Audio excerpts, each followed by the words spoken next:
This is Borobudur Temple, the largest Buddhist temple in the world. Yes, to this day, this temple matches its size or grandeur.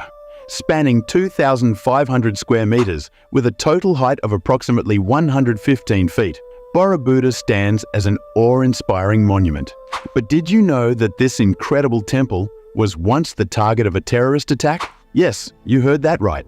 A group of terrorists bombarded the temple with 9 bombs in a single strike. After this devastating attack, no one thought the temple would survive. But what happened next left the entire world astonished. Join me as we uncover the full story of this magnificent temple in today's episode on Da Vinci's vision. The origins of Borobudur date back 1,200 years to the 9th century, when it was built by a king from the Sailendra dynasty on the island of Java, Indonesia. However, history has no solid record of which specific king was responsible or what his true motive was for constructing such a grand temple. But one thing is certain, whoever he was, his mission was clear: to build the greatest Buddhist temple ever, no matter how long or how much effort it took. And it wasn't easy. It took 75 years to complete Borobudur. The king gathered the best artisans from across his kingdom and presented them with the task of designing the temple. Among many designs, the one that stood out was inspired by the mandala, a symbol of the universe and enlightenment in Buddhism. With the design finalized, the next step was finding the perfect location for the temple. And they found it on the Kedu Hill. Yes, Borobudur was built on a hill, ensuring its prominence and a breathtaking view of the surrounding beauty. Once the location was set, the search for the right stones began. The materials were sourced from nearby volcanic rocks known today as andesite stones. It's estimated that over 2 million stones were used in the temple's construction. Workers and animals hauled these stones to the site, where artisans carved intricate designs before fitting them into place. Now, here's an amazing fact. The stones were not held together with any cement or glue. Instead, they were meticulously carved and fit together so perfectly that they form an incredibly stable structure, resistant even to earthquakes. That's why, even after 1,200 years, Borobudur remains intact. The temple is divided into 9 levels, with the lower 6 being rectangular and the upper 3 circular.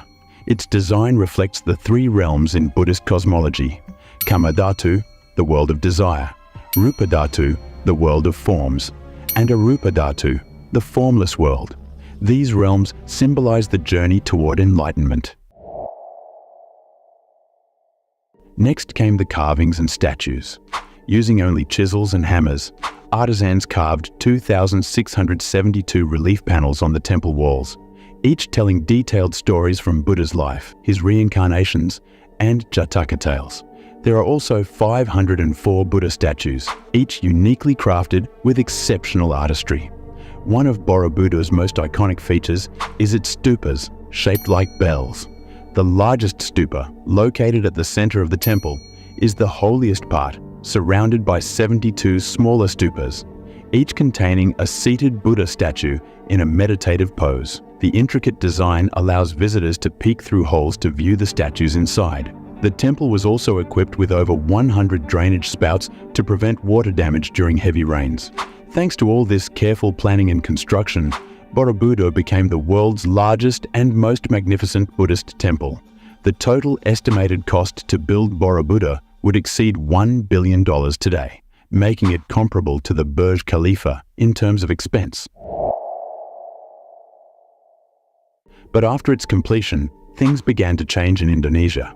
As the Muslim population grew, Buddhists began to leave the country, and the temple was eventually abandoned. By the 14th century, Borobudur had been buried under volcanic ash and overgrown by jungle, fading into legend. It wasn't until 1814 that a man named Sir Thomas Stamford Raffles heard stories about the hidden temple. Determined to find it, Raffles and his engineer friend spent time exploring and eventually rediscovered Borobudur, buried under layers of earth and vegetation. The government then took over the restoration, and after much work, the temple was reopened to the world.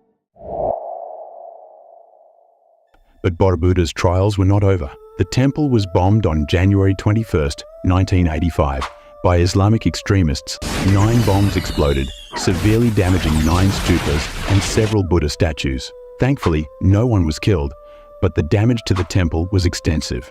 However, the Indonesian government quickly began reconstruction efforts, restoring the temple to its former glory.